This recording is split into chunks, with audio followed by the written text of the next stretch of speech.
100.1 मेगाहर्ट्झवर आपण ऐकताय आकाशवाणी मुंबईची FM गोल्ड प्रसारण सेवा. सर्वप्रथम महाराष्ट्र दिनाच्या सर्वांना मनापासून शुभेच्छा. आज महाराष्ट्र दिनाच्या निमित्ताने एक विशेष मुलाखत आपण ऐकणार आहोत. श्रोते हो, सह्याद्रीच्या पर्वतरांगा म्हणजे जैवविविधतेचा खजिना. भारताच्या पश्चिम किनाऱ्यावर पसरलेल्या या पश्चिम घाटात विविध प्रकारच्या वनस्पती आणि प्राणी आढळून येतात. त्यातही वाघांची आणि बिबट्यांची संख्या लक्षणीय आहे, कारण महाराष्ट्रात सह्याद्रीच्या रांगांमधल्या घनदाट जंगलात अनेक अभयारण्य, व्याघ्र प्रकल्प आणि राष्ट्रीय उद्यानं आहेत. मित्रांनो, या प्राण्यांचा अधिवास जंगलामध्ये असतो. त्यांचं संरक्षण अभयारण्यांमध्ये होत असतं, पण त्यांचं संवर्धन मात्र लोकशिक्षणातून व्हावं लागतं. गोष्टी, गाणी, माहितीपट, चित्रपट अशा कलाकृतींच्या माध्यमातून हे साध्य होतं. अशीच एक कलाकृती आहे बिबट आख्यान हे नाटक. बिबट्याबद्दलच्या जनजागृतीचा सांगीतिक प्रवास म्हणजे हे नाटक. उत्तम विषय, मांडणी आणि संचाचं नाटक म्हणजे संगीत बिबट आख्यान. या नाट्यमय प्रवासात आपण बिबटेवाडी नावाच्या एका गावाची सफर करतो आणि हे गाव ज्यांनी आपल्या लेखनातून, दिग्दर्शनातून वसवलं असे मकरंद सावंत आज दिनांक 1 मे रोजी असलेल्या महाराष्ट्र दिनाच्या निमित्ताने आणि 3 मे रोजी साजरा होणाऱ्या जागतिक बिबट्या दिन म्हणजेच जागतिक बिबट दिनाच्या अनुषंगाने आपल्यासोबत संवाद साधणार आहेत. नमस्कार मकरंद. नमस्कार. आकाशवाणीच्या मुंबई केंद्रात मी आर.जे. उत्सवी आपलं मनापासून स्वागत करते. थँक्यू. सगळ्यात पहिल्यांदा मला असं विचारावंसं वाटेल की काही जण हे वाघोबाला, बिबट्याला अगदी देव मानतात. बिबट्या त्यांचं रक्षण करताय असं सुद्धा काही जणांना वाटतं. बरोबर. आणि महाराष्ट्राचं आणि बिबट्याचं एक नैसर्गिक, भौगोलिक असं एक नातं आहे. एखाद्या भागात जिथे त्याचा अधिवास असतो, त्या अधिवासाचं, तिथल्या लोकांचं आणि बिबट्याचं नातं असतं. त्याबद्दल काय सांगाल? आत्ता नुकत्याच आलेल्या आकड्यांनुसार महाराष्ट्र हा बिबट्यांच्या संख्येमध्ये भारतात 2 नंबरला आहे. अरे वा. पहिल्या नंबरवर मध्य प्रदेश आहे, दुसऱ्या नंबरवर महाराष्ट्र आहे आणि तिसऱ्या नंबरवर कर्नाटक आहे. बरं. महाराष्ट्र हे राज्य आता सध्या म्हणजे बिबट्यांसाठी खूपच आवडतं झालेलं आहे असं मला म्हणावंसं वाटतं. कारण असं आहे की महाराष्ट्रात पुणे जिल्हा असेल, नाशिक असेल, अगदी कोकण प्रांत असेल, ह्या ठिकाणी आहे ना बिबट्या हा प्राणी बऱ्याच वर्षांपासून आहे. म्हणजे आपले पूर्वज म्हणू किंवा आपले आजोबा पणजोबा यांच्यापासून बिबट्या हा प्राणी अस्तित्वात आहेच इथे. आत्ता काय होतंय की तो बिबट्या माणसांच्या जवळ यायला लागलेला आहे आणि त्याच्यामुळे कदाचित असं झालंय की लोकांमध्ये त्याच्याविषयी भीती निर्माण झाली आहे. आता ही भीती कितपत खरी, कितपत मानसिक आहे, म्हणजे हा अभ्यासाचा भाग आहे. आणि आमचं जे नाटक आहे संगीत बिबट आख्यान, या नाटकातून आम्ही याच मुद्द्यावर प्रकाश टाकण्याचा थोडासा प्रयत्न केलेला आहे. आणि महाराष्ट्रात असं आहे की बिबट्यांचा जो अधिवास आहे तो तुम्हाला म्हणजे कोकणातल्या जंगलात किंवा शेतीकडचा भाग जो आहे किंवा पुणे जिल्ह्यातला जो ऊसाची शेती जिथे जिथे आहे तिथे बिबट्या तुम्हाला हमखास पाहायला मिळू शकतो. बरं. अगदी लोकांच्या अंगणात, घरांच्या अंगणात सुद्धा बिबट्या आलेले फुटेज तुम्हाला पाहायला मिळतील. बरं. म्हणजे ग्रामीण भागाचं तर आपण समजू शकतो, पण शहरी भागात म्हणजे अगदी ठाण्याचा एक सुप्रसिद्ध मॉल आहे, त्या मॉलच्या आतमध्ये बिबट्या आला होता. इतका तो माणसांच्या जवळ आलेला आहे. आणि बिबट्या माणसांच्या जवळ येण्याचं कारण हे आहे की त्याचा जो अधिवास आहे तो त्याला माणसांच्या वस्त्यांच्या जवळ कदाचित मिळू लागलाय. बरं, बिबट्या हा थोडासा ॲडॅप्टिव्ह प्राणी आहे. आजूबाजूच्या परिस्थितीमध्ये स्वतःला तो सामावून घेतो आणि त्याच्यामुळे होतं काय की तुम्ही पूर्वी जंगलं होती तेव्हा तो जंगलात होता. त्याच्यानंतर असं झालं की जंगलतोड झाली, तिकडे माणसाने शेती निर्माण केली. त्याच्यानंतर मग असं झालं की ऊसाची शेती जिथे जिथे आहे एस्पेशली, त्या ऊसाच्या शेतीमध्ये बिबट्याला त्याचा अधिवास सापडला. त्याला तिथे संरक्षण मिळालं, त्याला ती जागा कम्फर्टेबल वाटली, त्याच्यामुळे तो ऊसाच्या शेतीमध्ये त्याची संख्या वाढू लागली. अर्थात आता ऊसाच्या शेतीमध्ये जरी तो राहिला तरी ऊस तर तो खाणार नाही. मग त्याचं जे खाद्य आहे ते शोधायला तो ऊसाच्या शेताच्या बाहेर यायला लागला. आता ऊसाच्या शेताच्या बाहेर अर्थात रस्ते आहेत, घरं आहेत, मानवी वस्त्या आहेत. शहरी भागात म्हणजे आपलं जे बोरिवलीचं नॅशनल पार्क आहे तिथे जे बिबटे आहेत ते बाहेर आल्यानंतर अर्थात ते शहरात घुसले असं आपण म्हणतो. हो. तर असा त्यांचा जो अधिवास आहे बिबट्यांचा, तो मानवाच्या वस्त्यांच्या जवळ येऊ लागलाय. यायला आणि लागलाय. त्याच्यामुळे जो काही मानव बिबट संघर्ष निर्माण झालाय तो त्या गोष्टीमुळे झालाय. बरं, बिबट्या केंद्रभागी ठेवून एखादं नाटक रचावं असं का वाटलं? आपली भायखळ्याची जी राणीबाग आहे, वीरमाता जिजाबाई भोसले वनस्पती उद्यान व प्राणी संग्रहालय, हां. या संस्थेमार्फत मी काही डॉक्युमेंटरीज केल्या. त्या डॉक्युमेंटरीज अर्थातच वाईल्ड लाईफशी रिलेटेड होत्या. हं. आणि आता वन्यजीव म्हटल्यानंतर सगळ्यात सध्या फेमस असलेला वन्यजीव म्हणजे बिबट्या महाराष्ट्रामध्ये, आणि त्याच्यामुळे त्याची डॉक्युमेंटरी करणं हे भाग होतंच. हं. त्या डॉक्युमेंटरीच्या निमित्ताने माझा काही रिसर्च झाला बिबट्यांविषयी. हां. त्या रिसर्चमध्ये मला असं लक्षात आलं की महाराष्ट्र, बिबट्या आणि महाराष्ट्रातला शहरी आणि ग्रामीण भाग ह्यांचा फारच इंटरेस्टिंग संबंध आहे. बरं. हा रिसर्च करता करता मला अनेक तज्ज्ञ मंडळी भेटली. तर त्या तज्ज्ञ मंडळींकडून मला जी काही माहिती मिळाली, जे वाचायला मिळालं, जे पाहायला मिळालं, किंवा त्यांच्याकडून जो गायडन्स मला मिळाला, त्या गायडन्समधून मला असं जाणवलं की बिबट्या हा प्राणी फक्त डॉक्युमेंटरी पुरता मर्यादित नाही आहे. आणि जर त्याच्यावर डॉक्युमेंटरीज करायच्या तर त्याचे व्हर्जन्स किंवा त्याच्या सिरीज होतील, बरोबर. इतका तो मोठा विषय आहे. आणि तो रिसर्च करता करता अर्थात मी काही फील्डवर गेलो, म्हणजे पुणे जिल्हा असेल, जुन्नर असेल, नाशिक असेल, कोकण असेल, अर्थात ह्या ठिकाणी गेल्यानंतर तिथल्या लोकांशी मी बोललो. तिथल्या लोकांचे जे अनुभव होते आणि मी ज्या तज्ज्ञांकडून माहिती घेत होतो त्या तज्ज्ञांचा जो रिसर्च होता, ह्यामध्ये जी थोडीफार तफावत मला जाणवली. अच्छा. अर्थात प्रत्येक रिसर्चला अपवाद हा असतोच. तर तसे अपवाद मला गावागावात सापडले आणि मला त्या विषयाची गंमत वाटायला लागली. किंवा हे जे अपवादात्मक ज्या गोष्टी आहेत, किंवा रिसर्चर्सकडनं बिबट्याच्या स्वभावाविषयी एखादी गोष्ट कळल्यानंतर ग्रामीण भागातली लोक त्या गोष्टीला विरोध करायला लागली की नाही नाही, हे असं नसतंच, बिबट्या वाईटच आहे, किंवा बिबट्यांविषयी बरेच गैरसमज ग्रामीण भागात मला पाहायला मिळाले. रिसर्चर्सकडून मला जी माहिती मिळाली ती माहिती आणि ग्रामीण भागातले अनुभव ह्याच्यामधला जो गॅप होता तो मला ड्राईव्ह करत होता की काहीतरी आपण ह्याच्याविषयी म्हटलं पाहिजे, आपण हे लोकांसमोर वेगळ्या पद्धतीने आणलं पाहिजे. तर ह्या दोघांमधली जी तफावत आहे ती कदाचित भरल्यासारखी होईल, किंवा जो गॅप आहे तो आपण कमी करू शकतो, आणि ॲक्च्युअल अनुभव सुद्धा आपल्या जवळ आहेत. सो ह्याची सांगड घालता येईल का, असा मी विचार केला. आणि तिथे मला वाटलं की आपण हे डॉक्युमेंटरी व्यतिरिक्त कुठच्या तरी माध्यमातून मांडलं पाहिजे. बरोबर.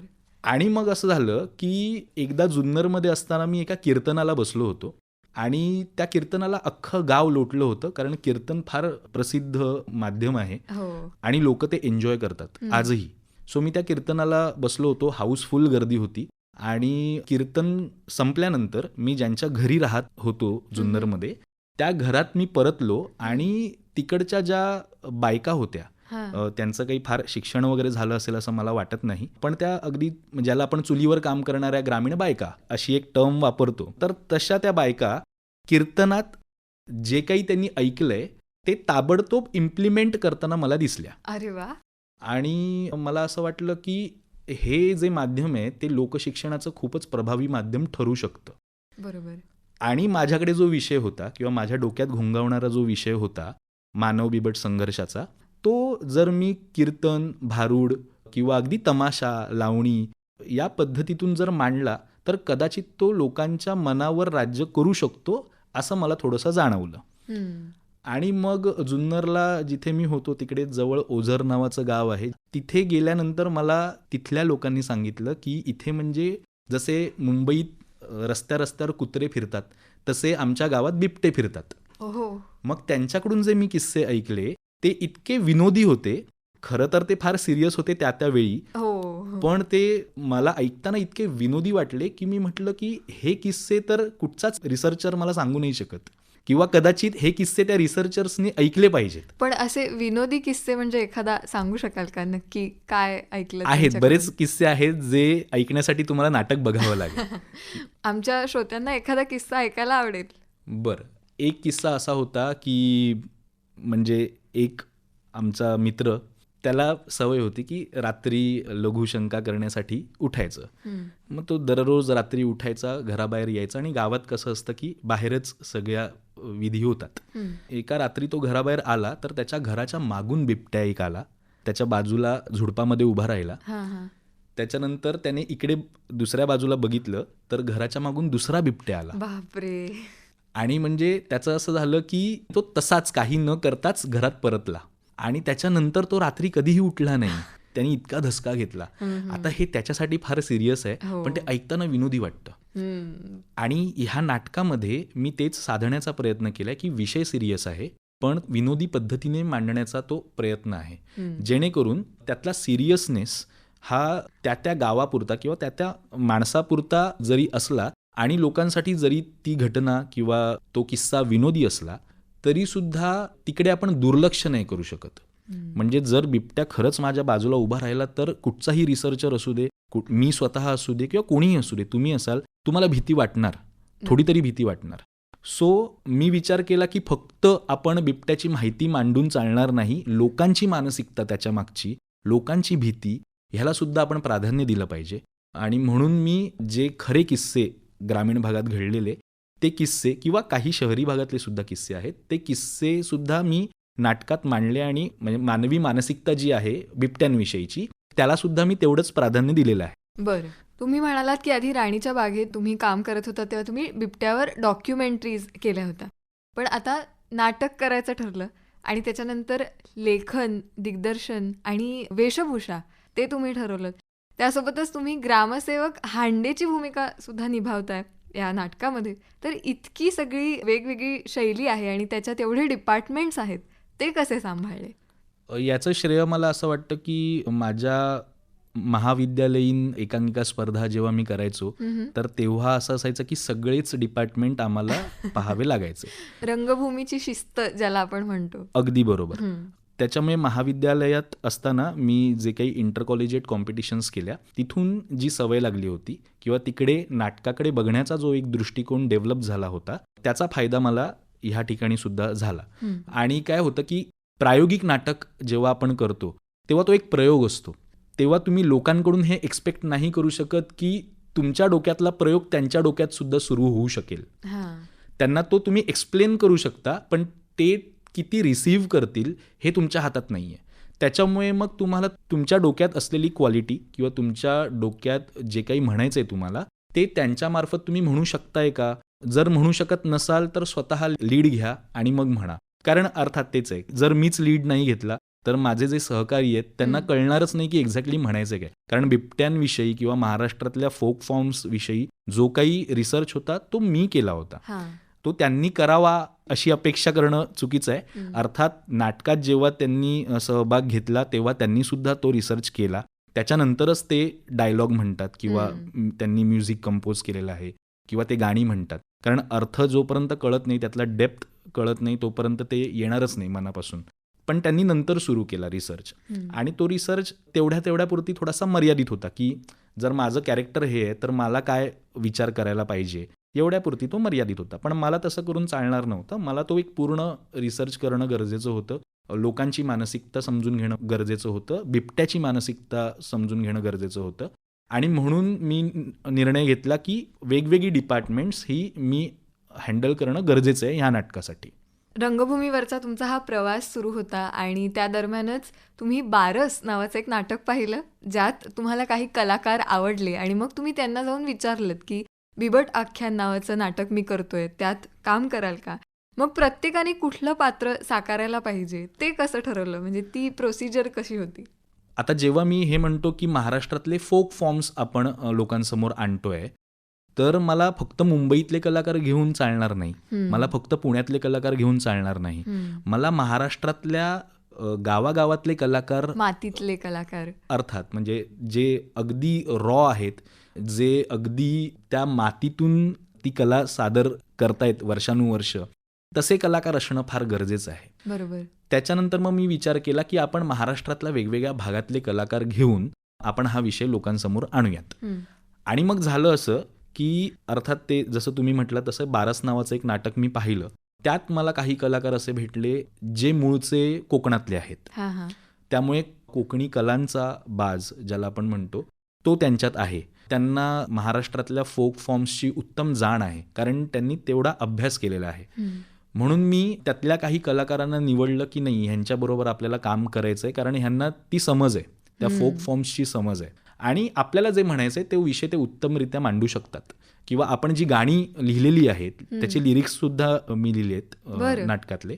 तर ती जी गाणी मी लिहिली होती ती नॉर्मल गाणी नाही आहेत, ती अशी प्रेमगीतं नाही आहेत किंवा त्या कविता नाही आहेत. ती सगळी गाणी बिबट्यावर आधारित आहेत. अच्छा. आणि वेगवेगळे फोक फॉर्म्स मी वापरलेत. म्हणजे लावणी आहे, त्याच्यात बिबट्याची लावणी आहे, नांदी भैरवी आहे, ती सुद्धा म्हणजे ज्याला आपण नाट्यसंगीतात त्याचा वापर करतो, ती नांदी आणि भैरवी हे सुद्धा बिबट्या, निसर्ग आणि वन्यजीव यांच्याशी निगडीत आहे, त्यांचं मिक्सचर आहे सगळं. अरे वा. एक कव्वाली आहे त्याच्यात, ती सुद्धा माणसाचा बिबट्याकडे आणि वन्यजीवांकडे बघण्याचा दृष्टिकोन ह्याच्यावरती कव्वाली आहे. बाकी एक शाहिरी संगीत आहे त्याच्यात. ती शाहिरी संगीत जे काही आहे ते सगळं त्या बिबटेवाडी नावाचं जे गाव आहे त्या गावाचं, बरं हे इमॅजिनरी गाव आहे, हां, तर त्या गावाचं वर्णन करणारी ते शाहिरी संगीत आहे. सो आता हे वेगवेगळे इतके संगीताचे प्रकार यामध्ये आहेत, तर हे सगळे प्रकार हँडल करणं हे फार मोठा टास्क आहे खरं तर. आणि तो सगळ्यांना नाही जमत. म्हणजे माझे मित्रच आहेत की जे क्लासिकल संगीत उत्तमरित्या गाऊ शकतात. त्यांना मी विचारलं की अरे तुम्ही हे कंपोज कराल का, तर त्यांनी हात वर केले की हे नाही जमणार आम्हाला. नांदी भैरवी ठीक आहे, पण हे बाकीचं जे काही तू लिहिलेस ह्याच्यासाठी तुला कुठेतरी गावात जावं लागेल, त्या कलाकारांना तुला शोधावं लागेल. आणि मग मी ठरवलं की नाही आपण गावागावातले कलाकार शोधायचे आणि ह्याचे कंपोजिशन्स करायचे किंवा ही गाणी त्यांना म्हणायला लावायची. आणि मग त्या दृष्टीने मला बारस नाटकातले काही कलाकार भेटले, काही कलाकार त्यांच्या ओळखीने आले होते जे पुणे जिल्ह्यात आहेत किंवा नाशिकचे काही कलाकार आहेत, मुंबईतले काही कलाकार आहेत. आणि मुंबईतले जरी कलाकार असले तरी मी स्वतः किंवा माझ्यासोबतचे काही सहकलाकार आहेत, आमचं मूळ कोकणात आहे.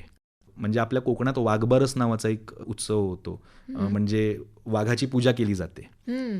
त्याच्यानंतर बिबटे जे आहेत ते सुद्धा कोकणात बऱ्याच ठिकाणी आपल्याला पाहायला मिळतात. तर त्याच्यामुळे वाघबारस हे वसुबारस याचा काही असा संबंध आहे का? नाही. आता ते काय आहे ना की कोकणातले काही भाग आहेत, त्या कोकणातल्या काही भागात किंवा काही आदिवासी भागात बिबट्याला किंवा वाघाला देव मानलं जातं आणि अर्थात ज्याला आपण देव मानतो त्याची पूजा होणारच आहे. तर त्याच्यामुळे त्या दृष्टीने ते वाघाची किंवा बिबट्याची पूजा करतात. अच्छा. पण म्हणजे कसं वाघ समोर असताना पूजा करू शकत नाही? तसं नाही. ते पूजा करतात म्हणजे कोकणात वगैरे कसं होतं की वाघ दिसला किंवा बिबट्या दिसला की तो एक देवाचा आशीर्वाद मिळाला असं, अशी बरेच लोकांची भावना असते, काहीतरी शुभ घडणार असं ते मानलं जातं. तर अर्थात आता हे आपल्याकडे अगेन तेच आहे की महाराष्ट्रात इतक्या वेगवेगळ्या जाती धर्माचे लोक आहेत किंवा वेगवेगळे समाज आपल्याकडे आहेत. तर प्रत्येक समाजाच्या चालीरीती वेगळ्या आहेत, प्रत्येक समाजाचं मानणं वेगळं आहे, प्रत्येक समाजाच्या भावना वेगळ्या आहेत. तर त्याच्यामुळे होतं काय की जे महाराष्ट्राचं कल्चर बनलंय किंवा ज्याला आपण सांस्कृतिक वारसा म्हणतो, तर तो सांस्कृतिक वारसा इतका समृद्ध झालेला आहे. हीच गंमत आहे महाराष्ट्राची किंवा महाराष्ट्राचा जो काही सांस्कृतिक वारसा आहे त्याची, की सगळी लोक ना एकमेकांच्या चालीरीतींमध्ये इतकी छानपणे मिसळून जातात ना, आणि त्याच्यामुळे जे काही रंग निर्माण होतात आपल्या कल्चरचे, तर ते बघण्यासारखे असतात. आणि तोच मिलाफ कुठेतरी साधण्याचा मी आपल्या नाटकात सुद्धा प्रयत्न केलेला आहे की वेगवेगळ्या भावना असणारी लोक त्या नाटकात आहेत. म्हणजे जसं तुम्ही म्हणालात की ग्रामसेवक हांडेची भूमिका मी करतो, तो असा आहे की तो बिबट्यांच्या विरोधात बोलणारा माणूस आहे. त्याला बिबट्यांचा त्रास झालेला आहे वैयक्तिकरित्या, किंवा त्याने पाहिलेलं आहे की बिबट्यांमुळे अशा लोकांना त्रास होतो. व्हेअरएज एक महाराजाचं कॅरेक्टर आहे, ते असं कॅरेक्टर आहे की ते अशा समाजाला बिलॉंग करतं की त्या समाजात बिबट्याची पूजा होते. तर ती दोघं समोर आल्यावर काय होईल, जी गंमत होईल किंवा ज्या मतांची मांडणी आपण ज्याला म्हणू किंवा जो काही वादविवाद होईल, तर त्यातली जी गंमत आहे ती आपल्या नाटकात आहे. त्याच्यानंतर एक कॅरेक्टर असं आहे की जी म्हणजे आता आपण नारायणगाव वगैरे जर बघितलं जुन्नरच्या पुढे थोडंसं, तर नारायणगाव असेल किंवा ज्याला आपण तमाशाची पंढरी म्हणतो आपण नारायणगावला, तर मी नारायणगावला गेलो होतो तर तिकडे मला तमाशा करणारी काही मंडळी भेटली. तिकडून इन्स्पायर होऊन मी एक कॅरेक्टर डेव्हलप केलं. सो ती लावणी करणारी लोककलावंत असते आणि ती जेव्हा त्या महाराजासमोर येते किंवा त्या हांडेसमोर येते हा. तेव्हा काय गंमत घडू शकते. अर्थात केंद्रस्थानी बिबट्याच आहे. हो. पुन्हा एक जो शाहीर आहे गावातला, जो शाहीर थोडासा आपण सामान्य माणूस जसा असतो ना, की एकाने सांगितलं की बिबट्या चांगला आहे तर तो त्याच्यावर विश्वास ठेवतो की हा बरोबर आहे, बिबट्या चांगला आहे. वेरॅज दुसऱ्याने म्हटलं की नाही नाही नाही, बिबट्या त्रासदायक आहे, मग तो त्याच्यावर विश्वास ठेवतो की बिबट्या त्रासदायक आहे, बरोबर आहे तुमचं. डोळे झाकून विश्वास बरोबर. ठेवणं. जे आपले व्हॉट्सअप युनिव्हर्सिटीमुळे जे काय सध्या समाजात एक गट निर्माण झालेला आहे, तशा पद्धतीच्या किंवा त्या गटातला तो व्यक्ती आहे.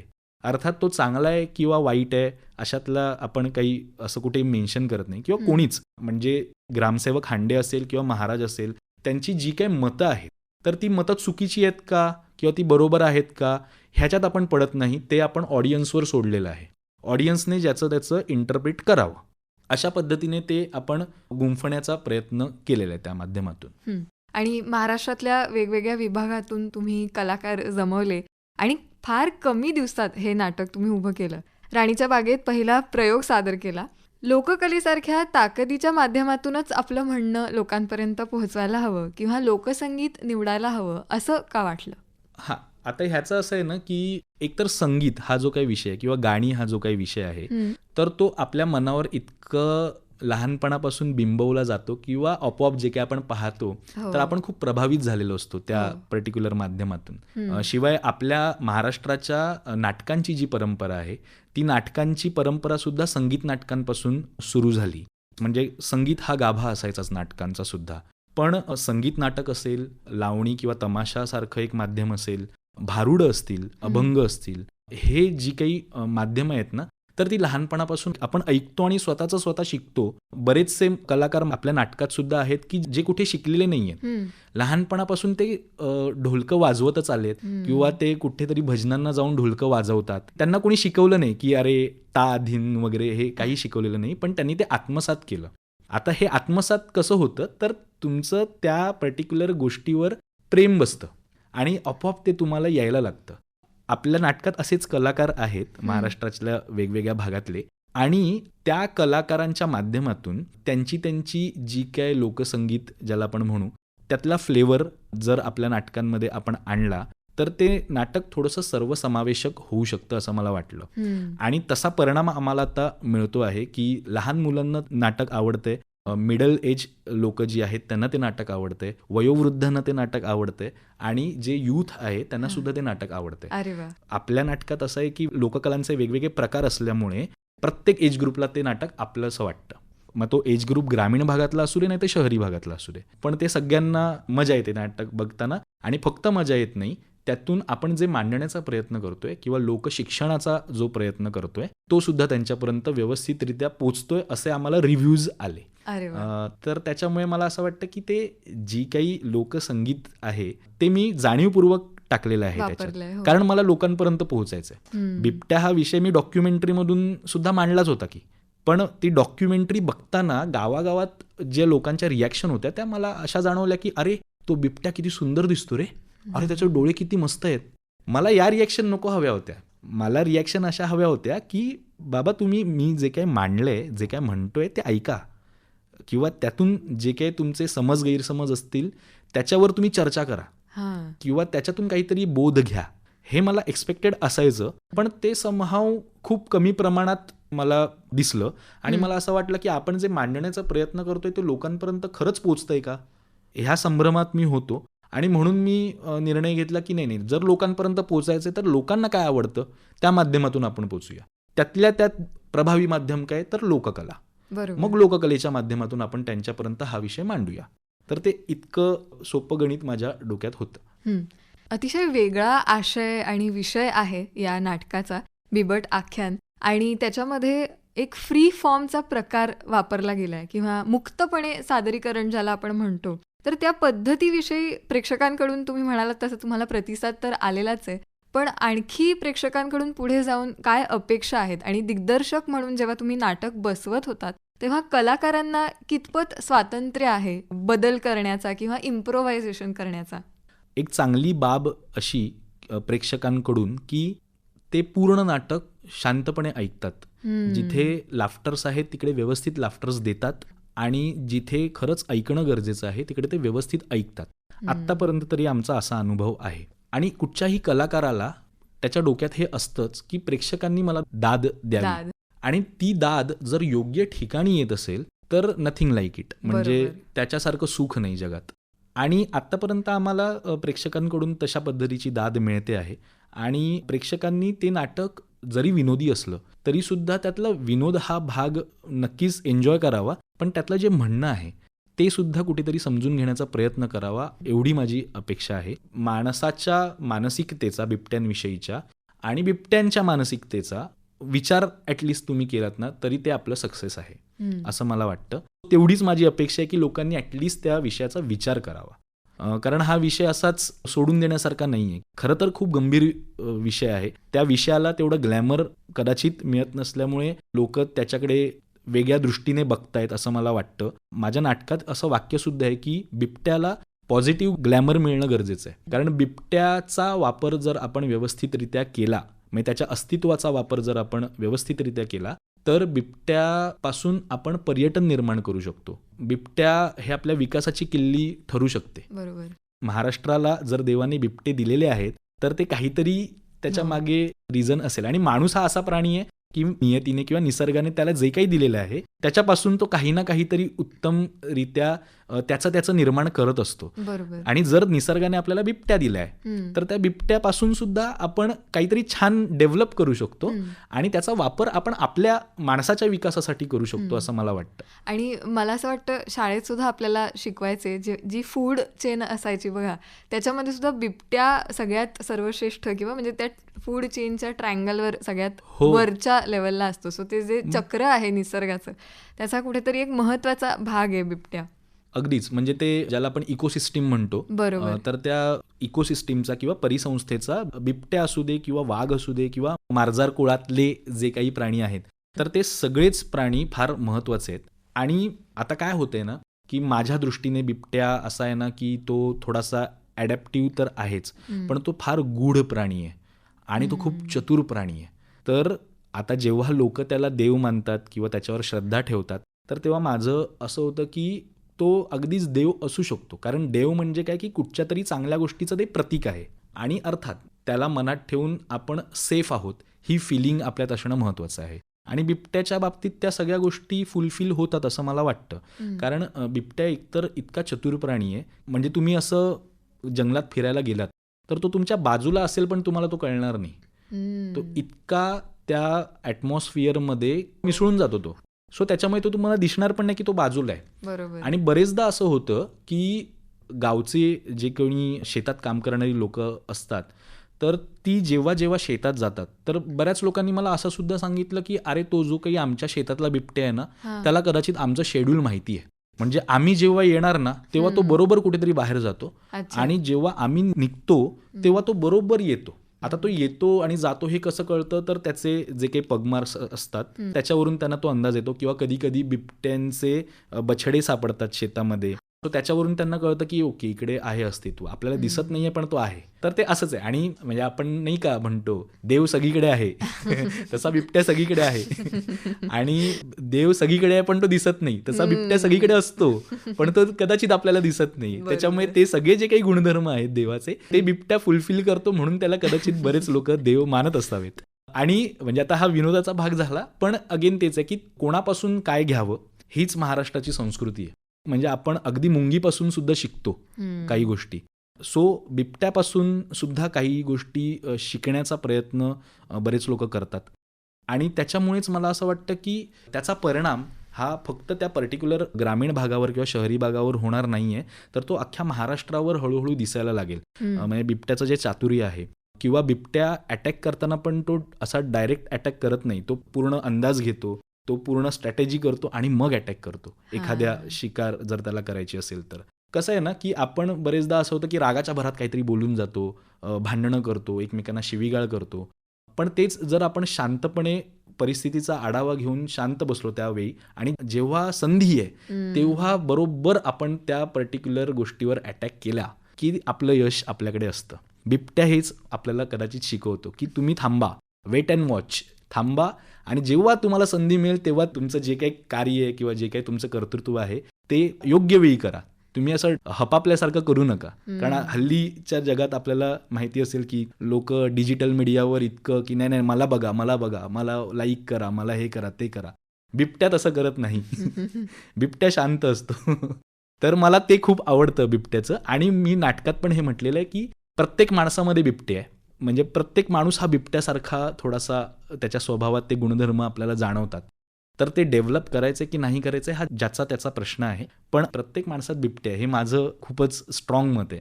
मनावर बिबट्या बिंबवण्याच्या या कार्यामध्ये खूप लोकांनी तुम्हाला साथ दिली. त्यातली काही नावं म्हणजे डॉक्टर विद्या अत्रेय, डॉक्टर अभिषेक साटम, निकित सुर्वे यांनी संशोधनात आणि माहिती पुरवण्यात तुम्हाला अर्थात मदत केलेली आहे. त्याविषयी काय सांगाल? मी जेव्हा राणीबागेच्या डॉक्युमेंटरीज करत होतो तेव्हा खरं तर ही सगळी मंडळी मला भेटली. म्हणजे आता तुम्ही डॉक्टर अभिषेक साटमचं नाव घेतलं, विद्या अत्रेयांचं नाव घेतलं. अक्षय मांडवकर असा आहे की जो वाईल्ड लाईफ पत्रकारिता करतो. बरं. आणि त्याच्यानंतर निकित सुर्वे तर आहेच.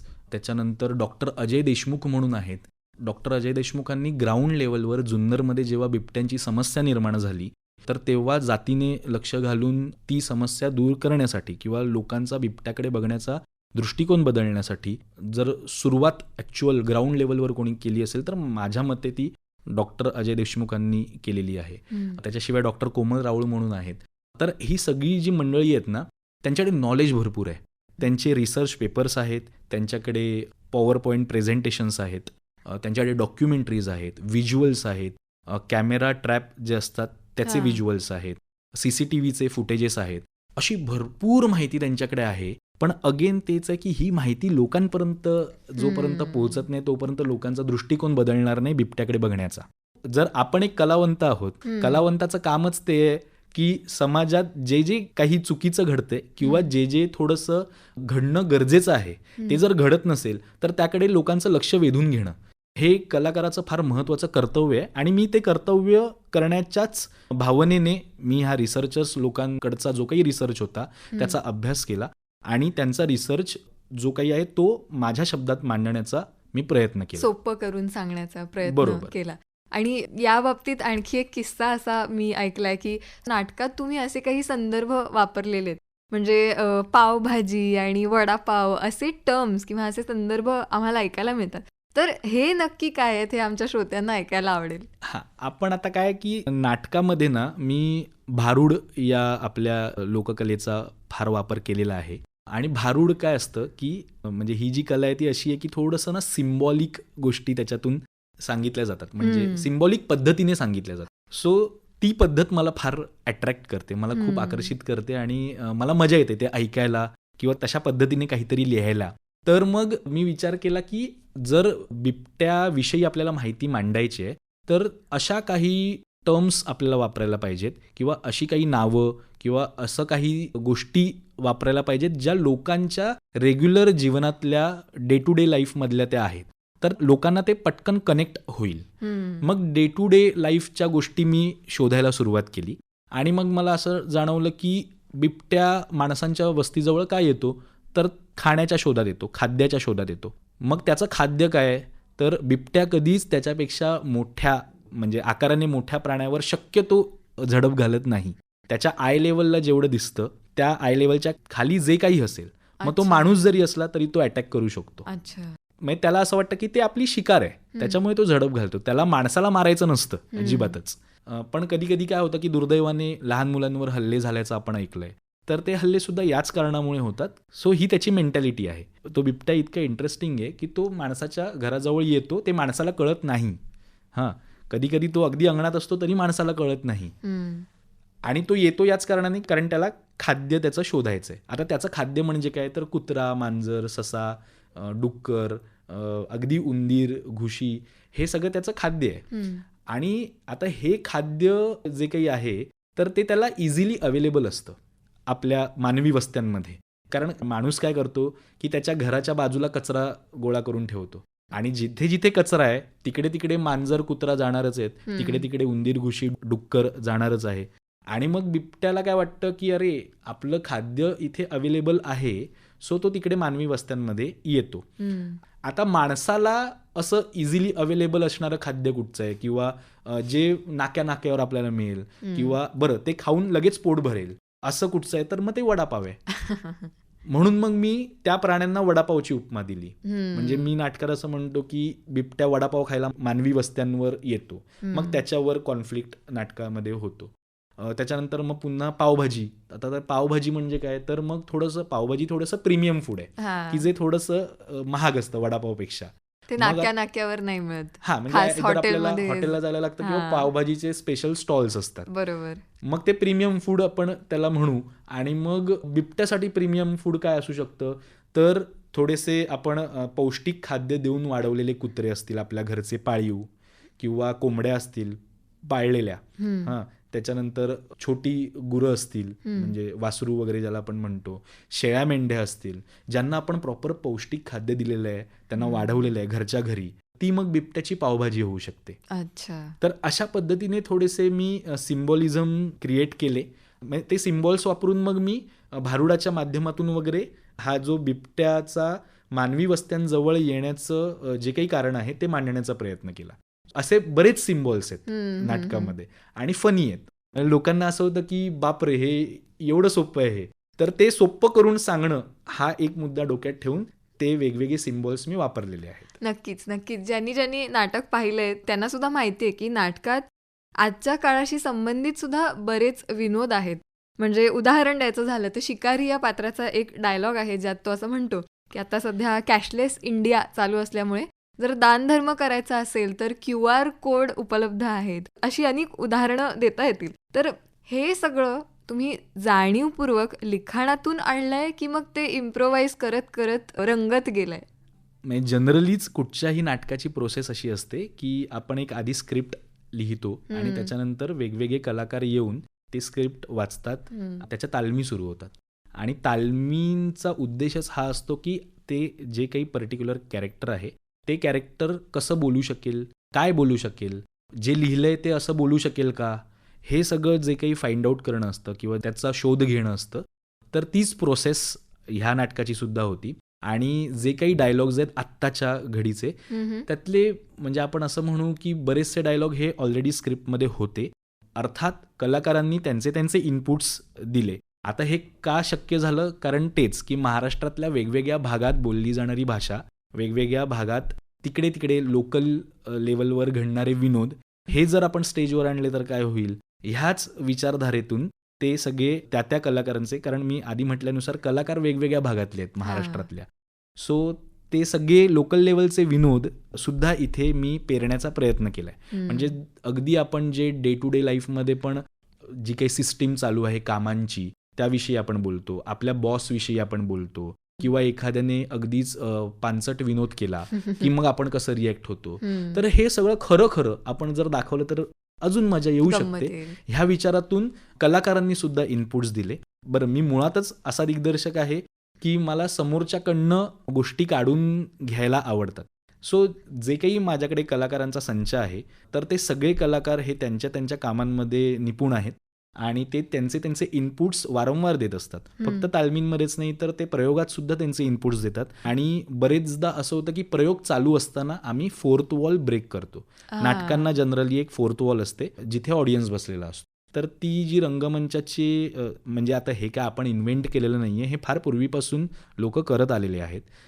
पण त्यातली जी गंमत आहे ती वेगळ्या पद्धतीने मांडण्याचा आम्ही प्रयत्न केला आहे. आणि त्याच्यामुळे होतंय काय की माझं कॅरेक्टर जे आहे तर ते वारंवार ऑडियन्समध्ये जातं, त्यांच्याशी गप्पा मारतं, त्यांच्याबरोबर नाचतं गाणी चालू असताना, त्यांना नाचवतं, त्यांना पेढे खाऊ घालतं, म्हणजे खरंच पेढे खाऊ आपण घालतो. तर अशा पद्धतीने त्याची रचना असल्यामुळे लोकांना असं होतं की अरे हे आपलं आहे काहीतरी, आपण ह्याच्यात इन्व्हॉल्व्ह आहोत, आपल्यातलेच लोक. मग ते त्याच्यामुळे असं होतं की ते राहत नाही की अरे हा सेलिब्रिटी आहे, नाही, अरे हा ऍक्टर आहे, नाही बघायला पाहिजे आपण. तर तसं ते होत नाही. ते असं होतं की अरे आपण पण नाचू शकतो, अरे मस्त आहे. कारण काय की आपला विषय बिबट्या आहे, बिबट्या आणि मानवाचा जो काही संघर्ष आहे, तर तीच मानसिकता मला डेव्हलप करायची की बिबट्या हा तुमच्यापासून लांब नाहीये आणि त्याला घाबरण्याची काहीच गरज नाहीये. जर आपण व्यवस्थित सावधानी बाळगली आणि काही उपाययोजना जर आपण केल्या तर बिबट्याला घाबरण्याची काही गरज नाही. आणि बिबट्या सुद्धा ॲडॅप्टिव्ह प्राणी असल्यामुळे जर त्याला जाणवलं की हा माणूस आपल्याला धोकादायक नाहीये किंवा ही पर्टिक्युलर जी काही गँग आहे माणसांची ती आपल्याला धोकादायक नाहीये, तर तो आपल्यावर अटॅक नाही करणार. काही पर्टिक्युलर रिझन्समुळेच तो अटॅक करतो. बरं, तो अटॅक करत नाही, तो प्रतिहल्ला करतो. कारण त्याच्या मानसिकतेनुसार त्याला असं वाटत असतं की एखादा माणूस जर येतोय आणि त्या माणसाने काहीतरी त्याच्यावर उगारलं किंवा त्याला असं वाटलं की नाही आपल्या पिल्लांना ह्याच्यापासून त्रास आहे किंवा आपल्या कुटुंबाला ह्याच्यापासून धोका आहे, तर तो अटॅक करतो.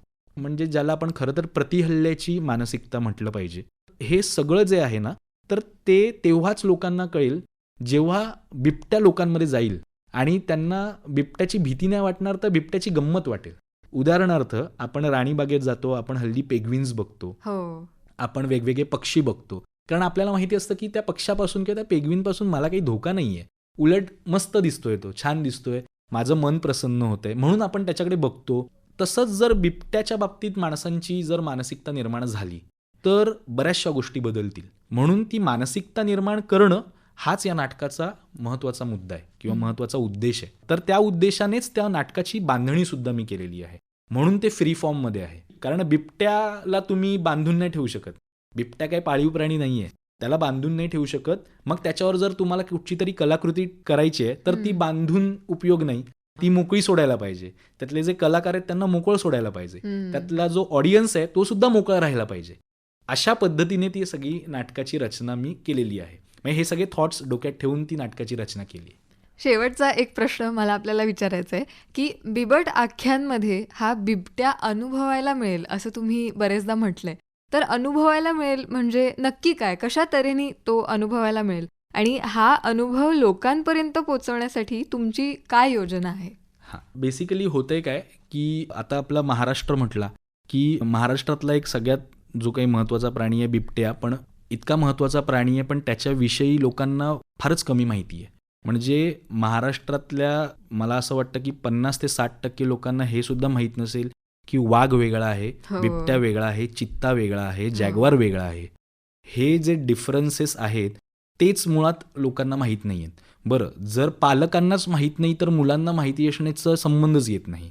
तर महाराष्ट्रातला इतका महत्त्वाचा प्राणी आणि त्याच्याविषयी माहितीच नसणं आपल्याला, हे थोडंसं मला चुकीचं वाटतं. म्हणून माझा प्रयत्न नाटकामधून हा आहे की बिबट्याची जी काही माहिती आहे ती लोकांपर्यंत, मी जी काही टेक्निकल माहिती आहे, बायोलॉजिकल माहिती आहे, ती सुद्धा मी नाटका थ्रू लोकांपर्यंत पोहोचवण्याचा प्रयत्न केलाय.